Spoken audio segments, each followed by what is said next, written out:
तो welcome friends. दोस्तों इस वीडियो में हम लोग बात करने वाले हैं बीए सेमेस्टर 4 का जो सेक पेपर होता है एग्जाम, ठीक ना। उसमें आपका यह पार्ट 5 है और इससे पहले हम लोग 410 क्वेश्चन कर चुके हैं। अब हम लोग आगे बढ़ेंगे। तो बीए सेमेस्टर 4 सेक पेपर 2 और पेपर का नाम है Indian history culture and diversity, यानी कि भारतीय इतिहास, संस्कृति और विविधता। तो आइए शुरू करते हैं। यह पेपर आपका 40 मार्क्स का होता है। इसमें आपको 13 नंबर पासिंग होता है, ठीक, और 10 नंबर आपको कॉलेज से दिए जाते हैं। फुल मार्क्स आपका 50 हो जाएगा। तो आइए देखते हैं किस प्रकार के प्रश्न पूछे जाएंगे। नेगेटिव मार्किंग नहीं होता है और एग्जाम में आप ब्लैक पेन लेके जाइएगा, ठीक। तो पहला क्वेश्चन है हमारा यहाँ पे, सरहुल पर्व किस दिन मनाया जाता है? तो इसका उत्तर हो जाएगा आपका डी, फागुन महीना की पूर्णिमा की रात्रि को, ठीक। अगला है, निम्नलिखित में से कौन बेमेल है, यानी कि इसमें से कौन अलग है? तो आपका जो सरहुल है वह सबसे अलग है। अगला है, मंडा पर्व का संबंध किस देवता से है? तो मंडा पर्व या फिर जिसे आप विषु पर्व भी बोलते हैं या भक्ता झुका पर्व, तो इसका जो संबंध है वह है शिव भगवान से। अगला है, कर्मा पर्व किस दिन मनाया जाता है? तो कर्मा पर्व आपका कब मनाया जाता है?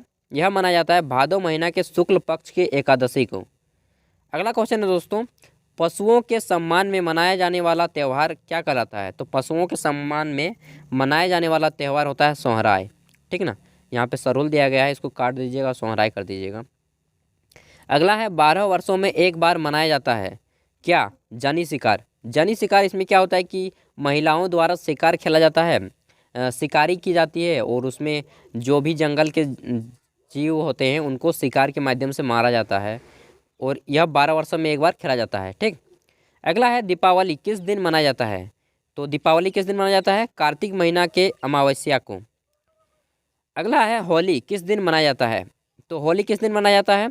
फागुन महीना का जो पूर्णिमा का दिन होता है उस दिन होली, रंगों का त्यौहार। अगला है, ईद किस दिन मनाया जाता है? तो ईद मनाया जाता है आपका साबाल की पहली तारीख को। और इट्ठो तो मुझे समझ नहीं आया कि साबाल क्या होता है। अगला है, ईसा मसीह के जन्म दिवस के उपलक्ष्य में प्रतिवर्ष 17 सितंबर को मनाया जाने वाला ईसाइयों का सबसे प्रसिद्ध त्यौहार क्या है? तो यह होता है क्रिसमस, ठीक ना। इसे आप बड़ा दिन भी बोलते हैं। अगला है क्वेश्चन, लोहड़ी पर्व किसके द्वारा मनाया जाता है? तो लोहड़ी पर्व जो है दोस्तों यह सिख धर्म के द्वारा मनाया जाता है, सिखों के द्वारा। अगला है, सोहराय त्यौहार जो दीपावली के दूसरे दिन झारखंड में किसके महिमा में मनाई जाती है? तो जानवरों का जो धन होता है, जानवर धन, इनके सम्मान में मनाया जाता है। अगला है, किस मेले का एक विशिष्ट कार्यक्रम आग पर नंगे पांव चलना होता है? तो इसमें मुझे कंफ्यूज लगता है। इसमें लगता है कि मंडा पर्व होगा या नवमी डोल मेला। इसको मुझे मालूम नहीं, इसे आपको स्वयं पता करना होगा और अगर आपको मालूम चल जाए तो हमें भी कमेंट करके बता दीजिएगा। नेक्स्ट क्वेश्चन है, रथ यात्रा या फिर रथ मेला किस मंदिर से संबंधित है? तो यह आपका जगन्नाथ मंदिर से संबंधित है। अगला है, रथ यात्रा मेला का आयोजन किस महीने में होता है? तो यह होता है आपका जेठ में। अगला है, सावनी मेला के लिए झारखंड का कौन सा मंदिर प्रसिद्ध है? तो सावनी मेला के लिए मतलब सावन के महीने में झारखंड में बोलबम, बैद्यनाथ मंदिर, जिसे आप बाबा धाम भी बोलते हैं, यह मनाया जाता है, ठीक। तो इसका आंसर हो जाएगा बी। ओम, खाना खाएं तो इसलिए अभी डकार आ रहा है। अगला है, संथाल परगना में लगने वाला दुमका का हिजला मेला, ठीक ना, हिजला है, कोई दूसरा नहीं समझिएगा। हिजला मेला किस नदी के तट पर आयोजित किया जाता है? तो यह होगा म्यूराक्षी नदी, म्यूराक्षी नदी के तट पर। अगला है, निम्नलिखित में से किसने स्वयं को हिंदुस्तान का तोता कहा या फिर तूतिए हिंद किसे कहा जाता है? तो अमीर खुसरो जी को तूतिए हिंद या हिंद का तोता कहा जाता है। अगला है दोस्तों, और अमीर खुसरो शेर व शायरी बहुत क्या करते थे। अमीर खुसरो का जन्म स्थान कहाँ पर हुआ? तो अमीर खुसरो का जो जन्म हुआ एटा, एटा में हुआ था। अगला है, अमीर खुसरो किसके शिष्य थे? तो अमीर खुसरो निजामुद्दीन औलिया के शिष्य थे और निजामुद्दीन औलिया जो है इनको दिल्ली का चिराग कहा जाता है, दिल्ली का चिराग निजामुद्दीन औलिया, उसी के शिष्य थे अमीर खुसरो। महान हिंदुत्व विधि, महान हिंदू विधि के निर्माता कौन थे? तो वो थे मनु, और मनु ने नाम, एक ऋषि का नाम है मनु। मनु ने एक ग्रंथ की रचना की जिसका नाम हो गया मनु स्मृति। अगला है पैगंबर मोहम्मद साहब का जन्म कब हुआ? तो पैगंबर मोहम्मद का जन्म कब हुआ? इनका जन्म हुआ था 570 ईस्वी में। अगला है गुरु नानक का शिष्य लहना आगे चलकर किस नाम से प्रसिद्ध हुआ? तो गुरु नानक के जो शिष्य थे लहना, वो आगे चलकर अंगद नाम से फेमस हुए थे। अगला है संगीत की दुनिया में सितार के जादूगर नाम से किसे जाना जाता है? तो सितार के जादूगर के नाम से रहीम सेन को जाना जाता है। अगला है उर्दू के मशहूर शायर मिर्ज़ा गालिब, आपने नाम सुना होगा, मशहूर फेमस शायर है मिर्ज़ा गालिब, गालिब कहते हैं, आपने सुना है ना। बस उर्दू के मशहूर शायर मिर्ज़ा गालिब का वास्तविक नाम क्या था? तो वास्तविक नाम क्या था उनका? उनका नाम था असदुल्ला खां। असदुल्ला खां। किसने कहा था दिल्ली अभी दूर है और ये बात अभी भी बोला जाता है कि दिल्ली दूर है बेटा। तो इसने कहा था निजामुद्दीन औलिया ने, और निजामुद्दीन औलिया को अभी मैंने बताया कि दिल्ली का चिराग कहा जाता है। दिल्ली अभी दूर है बेटा, ठीक ना। तो दूर नहीं है, बस मेहनत कीजिए, पहुंच जाइएगा। दुख में सब सुमिरन कर सुख में करे ना कोई, यह पंक्ति किसने कही? तो आप सभी को मालूम होगा कबीरदास ने कही है। बहुत ही फेमस क्या बोलते हैं पंक्ति, ये दिन रात आपने सुनी होगी। आगे है संस्कृत का एक वर्ड है कर्मण्यवाधिकारस्ते माँ फलेषु कदाचन, किस धर्म ग्रंथ की उक्ति है? तो यह जो लिखा गया है संस्कृत का ये वाक्य, यह किस धर्म ग्रंथ से लिया गया है? तो यह लिया गया है श्रीमद् भगवद गीता, श्रीमद् भगवद गीता से, जिसमें 18 अध्याय हैं। और यह क्या बताएं, हिला के रख देगा, पढ़िएगा तो दिमाग खोल के रख देगा। वास्तव में जीने का अगर अर्थ जानना है तो इसको पढ़ लीजिए दोस्त। अगला है किसने कहा था राम और रहीम एक ही ईश्वर के दो अलग अलग नाम हैं? तो यह कहा था कबीरदास ने। कबीरदास आपको मालूम होगा बहुत बड़े विद्वान थे। अगला है वेदों की ओर शरण लो या वेदों की ओर लौटो का नारा किसने दिया था? इस आदर्श वाक्य को किसने प्रतिपादित किया था? यह कहा था स्वामी दयानंद सरस्वती ने, और इसी ने आर्य समाज की स्थापना की थी। अगला है दोस्तों संगीत सम्राट तानसेन के गुरु कौन थे? तो तानसेन के गुरु थे हरिदास, ठीक ना। अगला है सिखों के 10वें और अंतिम गुरु गोविंद सिंह की जन्म स्थली कहाँ है, यानी कि कहाँ जन्म लिए? सिखों के 10वें गुरु और अंतिम गुरु, सिखों का अंतिम गुरु गुरु गोविंद सिंह को कहा जाता है। इनका जन्म कहाँ पे हुआ? तो इनका जन्म हुआ था पटना साहिब में या तलवंडी में, इसको आप थोड़ा देख लीजिएगा, ठीक ना। तो इस क्वेश्चन का उत्तर मुझे डाउट लग रहा है। अगला है महगर नामक स्थान किस महापुरुष से संबंधित है? तो महगर नामक जो स्थान है यह कबीरदास जी से संबंधित है। अगला है बुद्ध के जीवन की किस घटना को महाभिनिष्क्रमण के नाम से जाना जाता है या महाभिनिष्क्रमण के रूप में जाना जाता है? तो यह उत्तर हो जाएगा आपका उनका गृह त्याग। जब उन्होंने घर को छोड़ दिया था तब यह शब्द प्रयोग किया गया था, महाभिनिष्क्रमण। अगला है गुरु गोविंद सिंह की समाधि स्थिति है, कहाँ पे स्थित है? तो गुरु गोविंद सिंह जी की समाधि नांदेड़ में स्थित है। नांदेड़, ठीक है ना, वही पढ़ाएगा। आपको लग रहा होगा यार कैसा कैसा वर्ड आ जाता है।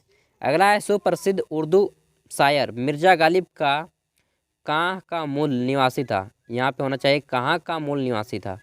तो मिर्ज़ा गालिब कहाँ का मूल निवासी था? वह था आगरा का, और आगरा कहाँ पे? उत्तर प्रदेश में। अगला क्वेश्चन है किसकी समाधि होने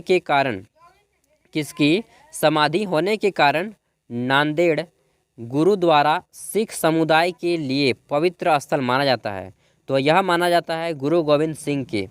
अगला है शिकागो के प्रसिद्ध विश्व धर्म सम्मेलन में भारत का प्रतिनिधित्व किसने किया? तो आप सभी को मालूम होगा स्वामी विवेकानंद जी, जिसने रामकृष्ण मिशन की स्थापना की थी, और रामकृष्ण परमहंस इनके गुरु थे। अगला है मल्लराज सस्तीपाल के महल में मृत्यु हुई थी। मल्लराज सस्तीपाल के महल में मृत्यु हुई थी। किनकी मृत्यु हुई थी? महावीर स्वामी जी की मृत्यु हुई थी, जो जैन धर्म के वास्तविक संस्थापक और 24वें तीर्थकार थे। अगला क्वेश्चन है दोस्तों, स्वामी विवेकानंद को विवेकानंद की उपाधि किसने प्रदान की? तो यह उपाधि उनको किसने प्रदान की थी? महाराज खेतड़ी ने। महाराज खेतड़ी ने उनका पहले अपमान किया, एक फोटो के जरिए, आपको कहानी किसी दिन सुनाऊंगा, और वहीं पे उनको उपाधि दे दी। अगला है, निम्नलिखित में से किस भक्ति संत ने अपने संदेश के प्रचार के लिए सबसे पहले हिंदी का प्रयोग किया? तो रामानंद ने, जो कि कबीर के गुरु थे रामानंद, उसी ने हिंदी का प्रयोग सबसे पहले किया था। अगला है, दक्षिण भारत के अलवार थे। देखिए, अलवार और नैनार दो क्या थे? संत, साधु थे दो।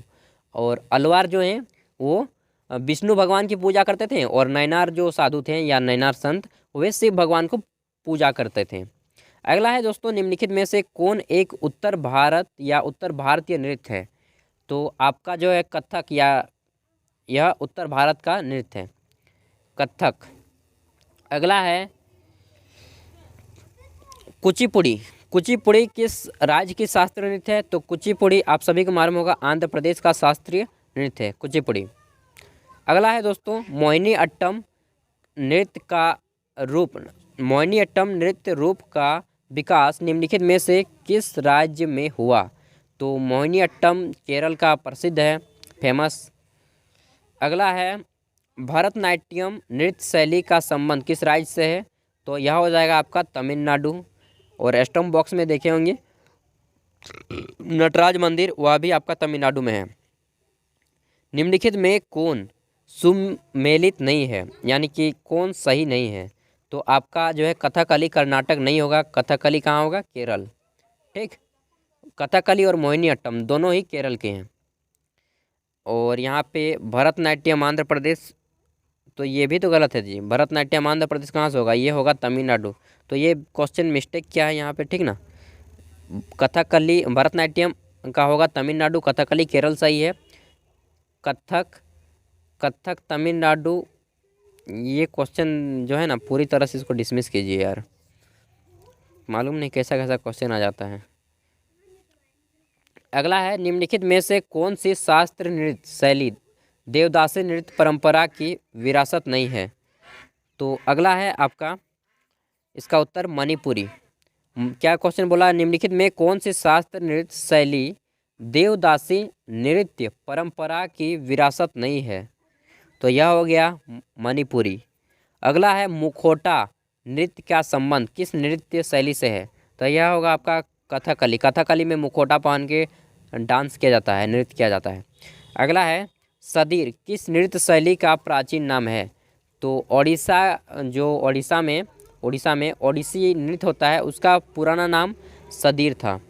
अगला है, रविंद्रनाथ टैगोर ने किस शास्त्रीय नृत्य को, ये क्या है, पुनर्जीवित करके उसे केरल के अतिरिक्त बंगाल में भी लोकप्रिय बनाया?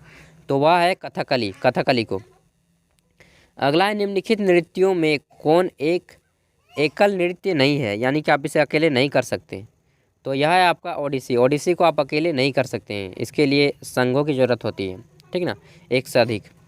अगला है, निम्नलिखित नृत्यों में कौन गरीबों की कथकली के नाम से जाना जाता है? गरीबों की कथकली के नाम से जाना जाता है, ये क्या है? ओटुन तुल्लन। ठीक, अटुन तुल्लन, यह जो नृत्य है इसको गरीबों की कथकली के नाम से जाना जाता है। नेक्स्ट है दोस्तों, भारतीय शास्त्रीय नृत्य के सबसे प्राचीन शैली कौन सी है? तो भारतीय शास्त्रीय नृत्य के सबसे प्राचीन शैली है भरतनाट्यम। भरतनाट्यम तमिलनाडु का है और सबसे प्राचीन है, सबसे पुराना है। अगला है, आंध्र प्रदेश का क्लासिकल नृत्य या क्लासिकल डांस, जब आधा इंग्लिश लिख दिया तो पूरा इंग्लिश से लिख दो यार। क्लासिकल नृत्य या क्लासिकल डांस क्या है? तो यह होगा आपका कुचिपुड़ी। ठीक, क्लासिकल मतलब शास्त्रीय। अगला है, निम्नलिखित में से कौन सा एक देव नृत्य है? तो यह है आपका कुचिपुड़ी। अगला है, निम्नलिखित नृत्य शैलियों में से किसका उद्गम पूर्वी भारत से है? तो इसका उद्गम जो है पूर्वी भारत, मतलब पूर्वी भारत में इसका जन्म हुआ है, तो यह है आपका मणिपुरी। मणिपुर आपका पूरब में है। अगला है, सितारा देवी का संबंध किससे है? तो सितारा देवी का जो संबंध है वह है कथकली नृत्य से। कथकली नृत्य का ये नर्तिका है, जो डांसर है ना वो फीमेल डांसर। अगला है यामिनी कृष्ण मूर्ति का संबंध किस शास्त्रीय नृत्य से है? तो यामिनी कृष्ण मूर्ति जो है भरतनाट्यम डांस से संबंधित है। अगला है बिरजू महाराज। बिरजू महाराज का आपने नाम सुना होगा। बिरजू महाराज किस क्षेत्र के सुविख्यात कलाकार हैं? तो वे हैं आपके कथक नृत्य के ये सिखाते हैं बिरजू महाराज। अगला है ये क्या है? सोमना नारायण या शोभना है, सोमना या सोमना। सोमना नारायण किस शास्त्र नृत्य शैली से संबंधित है? तो यह उत्तर हो जाएगा आपका डी, कथक। अगला है यामिनी कृष्ण मूर्ति किस शास्त्र नृत्य की ख्याति प्राप्त नृत्यांगना है? तो वे हैं आपकी उपयुक्त दोनों, भरतनाट्यम और कुचिपुड़ी, दोनों ये नृत्य करते हैं यामिनी कृष्ण मूर्ति। अगला है दोस्तों, निम्नलिखित में से कौन कथक नृत्य का उत्कृष्ट नर्तक है यानी कि डांसर है? तो यह होगा आपका बिरजू महाराज। बिरजू महाराज कथक नृत्य के डांसर हैं और सिखाते भी हैं ये। अगला है कथकली के मुख्य प्रेरणा केंद्र है। तो कथकली का मुख्य प्रेरणा केंद्र कहाँ है? महाकवि वल्लतोल, ये हैं महाकवि वल्लतोल। अगला है मात्र 16 वर्ष की आयु में किस नृत्यांगना को गुरुदेव रविंद्रनाथ ठाकुर ने कथक समाजी, ये क्या है जी, समाजी न समाजी, कथक, इसको ठीक से पढ़ाई नहीं दे रहा है, कथक सामाजिक कहकर गौरवान्वित किया? तो यह उत्तर हो जाएगा आपका सितारा देवी को। अगला है अच्छन महाराज का क्षेत्र है। अच्छन महाराज का क्षेत्र क्या है? नृत्य यानी कि डांस, डांस से संबंधित हैं अच्छन महाराज। निम्नलिखित में से कौन भरतनाट्यम को नर्तिका नहीं है? मतलब कि कौन भरतनाट्यम की डांसर नहीं है? तो इसका उत्तर क्या होगा? 477। इसका उत्तर तो दिया ही नहीं है। आगे बढ़ते हैं एक क्वेश्चन। रंगोली भारत के किस क्षेत्र की प्रमुख लोक कला शैली है? तो यह उत्तर हो जाएगा आपका महाराष्ट्र। महाराष्ट्र में रंगोली की जाती है, ऐसे और भी राज्यों में की जाती है लेकिन प्रमुख रूप से महाराष्ट्र। अगला है अर्पण लोक कला शैली का संबंध किस भारतीय राज्य से है? तो इसका उत्तर हो जाएगा आपका बिहार। अगला है चौकपुरना भारत के किस क्षेत्र की लोक कला है? तो यह हो जाएगा आपका उत्तर प्रदेश। नेक्स्ट है आपका तमाशा किस राज्य की प्रमुख लोक नृत्य कला शैली है? तो यह हो जाएगा आपका महाराष्ट्र। अगला है उत्तर प्रदेश का एक प्रसिद्ध लोकगीत क्या है? तो उत्तर प्रदेश का प्रसिद्ध लोकगीत है आपका कजली, और कजली गाया भी जाता है अभी भी। अगला है आपका पनिहारी लोक नृत्य कहाँ प्रचलित है? तो पनिहारी लोक नृत्य कहाँ पे प्रचलित है? यह है आपका गुजरात में। नेक्स्ट दोस्तों, जात्रा कहाँ का प्रमुख लोक नृत्य है? तो जात्रा है आपका पश्चिम बंगाल का, और जात्रा मेला भी लगता है आपका जनवरी के महीना में। अगला है गिद्धा को किस एक नृत्य का रूप है, किस राज्य से संबंधित है? तो गिद्धा आपको मालूम होगा कि पंजाब में गिद्धा और भांगड़ा किया जाता है। अगला है बच्चा नगमा किस राज्य के पुरुषों का प्रमुख लोक नृत्य है? तो बच्चा नगमा किस राज्य का है? यह हो जाएगा आपका उत्तर हिमाचल प्रदेश। तो नेक्स्ट क्वेश्चन है दोस्तों हमारा, बच्चा नगमा किस राज्य के पुरुषों का प्रमुख लोक नृत्य है? तो यह है आपका हिमाचल प्रदेश। अगला है कर्मा लोक नृत्य भारत के किस राज्य में प्रचलित है? तो यह है आपका छत्तीसगढ़। अगला है झारखंड का पाइका है एक क्या है? झारखंड में पाइका एक लोक नृत्य है। अगला है आपका सुवा नृत्य किस जनजाति से संबंधित है? तो सुवा जो है डांस, यह आपका गुसादी जनजाति से संबंधित है। मुझे नहीं लगता कि आप लोग इतना याद कर पाएंगे, चलिए फिर भी एक बार रिवीजन कर लेंगे तो दिमाग में बैठ जाएगा। आंध्र प्रदेश की गोंड जनजाति का प्रसिद्ध लोक नृत्य क्या है? तो आंध्र प्रदेश की गोंड जनजाति का प्रसिद्ध लोक नृत्य क्या है? यह है आपका गुसादी। देखिए एक बार पढ़ने से क्या होता है कि कॉन्फिडेंस आता है कि चलिए कुछ नहीं तो अब क्वेश्चन जब भी आएगा तो हम लोग पकड़ सकते हैं, कैच कर सकते हैं, यही होता है फ़ायदा। और 2-3 बार पढ़ने से तो याद हो ही जाएगा। निम्नलिखित में कौन महिला प्रधान नृत्य है? तो महिला प्रधान नृत्य क्या है? यह है आपका गिद्धा। गिद्धा अधिकतर मतलब क्या बोलते हैं कि महिलाओं द्वारा ही किया जाता है। लोक नृत्य और राज्यों के युग्मों में कौन सा एक सुमेलित नहीं है? तो यह है आपका बी, झूमर हरियाणा। ठीक। अगला है आपका तांडव नृत्य संबंधित है। तो तांडव जो नृत्य है यह किससे संबंधित है? यह है आपका वीर और रौद्र रस से। ठीक, यहाँ पे टोटल हमारे 500 क्वेश्चन अब कंप्लीट हो जाएंगे। अगला है बम्बू नृत्य किस निम्नलिखित जो बम्बू नृत्य है यह निम्नलिखित में से किसका आदिवासी नृत्य है? तो यह है आपका कुकी एवं नागाओं का। 500 क्वेश्चन कंप्लीट कराने में ना हालत खराब हो जाता है। अगला है लोक नृत्य राहुल का संबंध उत्तर प्रदेश के निम्नलिखित में से किस एक क्षेत्र से है? तो यह उत्तर हो जाएगा आपका बुंदेलखंड क्षेत्र, उत्तर प्रदेश का एक बड़ा ही मतलब कि क्या बड़ा ही शहर है। अगला है गढ़वाल क्षेत्र के लोक नृत्यों में कौन सा उस संयम गढ़वाल क्षेत्र के लोक नृत्यों में से कौन सा उस समय किया जाता है जब हाल ही में विवाहित लड़की प्रथम बार अपने मायके जाती है? तो ये बहुत ही अच्छा क्वेश्चन दे दिया। यह है आपका झुमेला। क्या है? झुमेला। अगला है देवदास बंजारे किस क्षेत्र से जुड़े थे? तो देवदास बंजारे जो है आपका पंथी नृत्य से जुड़े थे। अगला है दोस्तों आपका नृत्य नाटक सूरदास एवं शंकरिया। ये क्या है? शंकरिया किस पेशेवर जाति से संबंध रखते हैं? तो इसका उत्तर हो जाएगा आपका भवाई। अगला है निम्नलिखित में से कौन सा लोक नृत्य जम्मू कश्मीर से संबंधित है? तो इसका उत्तर हो जाएगा आपका सी राउप। अगला है हिंदुस्तानी संगीत का सर्वाधिक प्राचीन घराना क्या है? तो हिंदुस्तानी संगीत का सबसे प्राचीन घराना है आपका ये ग्वालियर घराना। टोटल 580 क्वेश्चन है, करा दें आपका 40 मिनट का वीडियो बन जाएगा, काफ़ी हो गया। अब नेक्स्ट वीडियो करते हैं, ठीक ना। तो इस वीडियो का यहीं पे एंड करते हैं ना, करवा दें क्वेश्चन पूरा। चलिए करवा ही देते हैं जितना होगा समय। ध्रुव गायिका के लिए प्रसिद्ध घराना क्या है? तो ध्रुव गायिका के लिए प्रसिद्ध घराना है दोस्तों आपका ग्वालियर घराना। अगला है बड़े गुलाम अली किस घराना से संबंधित है? तो बड़े गुलाम अली सॉरी शाम हो गया ना।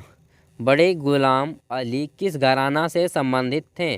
तो इसका उत्तर हो जाएगा आपका पटियाला घराना। ठीक, पटियाला शहर का नाम है। अगला है पंडित भीमसेन जोशी का संबंध किससे है? तो उनका हिंदुस्तान गायक से संबंध रखते हैं। अगला है गायन की ध्रुपद शैली का आरंभ किसने किया? तो गायन की ध्रुपद शैली का आरंभ किया था दोस्तों आपका स्वामी हरिदास ने। अगला है वर्तमान समय में हिंदुस्तानी संगीत की सर्वाधिक लोकप्रिय गायन शैली क्या है? तो यह है आपका ख्याल। किस घराने को ख्याल गायकी का जन्मदाता माना जाता है? तो इसका उत्तर हो जाएगा आपका ग्वालियर घराना। ऋतु शर्मा का संबंध किससे है? तो ऋतु शर्मा का संबंध है आपका पड़वानी शैली से। नेक्स्ट है आपका निम्नलिखित में कौन शास्त्रीय गायन से संबंधित है? तो इसका उत्तर हो जाएगा आपका मल्लिकार्जुन मंसूर। ठीक, अगला है प्रसिद्ध गायिका पिनाज मसानी किस गायकी से संबंधित हैं? तो इसका उत्तर हो जाएगा आपका बी गजल गायकी। अगला है तानसेन स्वामी हरिदास तथा बैजू बावर हिंदुस्तानी संगीत शैली के किस रूप से संबंध थे? तो इनका उत्तर हो जाएगा आपका, चलिए यहीं पे इतना ही क्वेश्चन करते हैं। 510 क्वेश्चन पढ़ लीजिए और चलिए, ताकि बहुत लंबा वीडियो हो जाता है और बोलते बोलते मैं भी थक जाता हूँ। तो इस वीडियो का यहीं पे एंड करते हैं। तो बाय, फिर मिलते हैं एक नेक्स्ट वीडियो के साथ।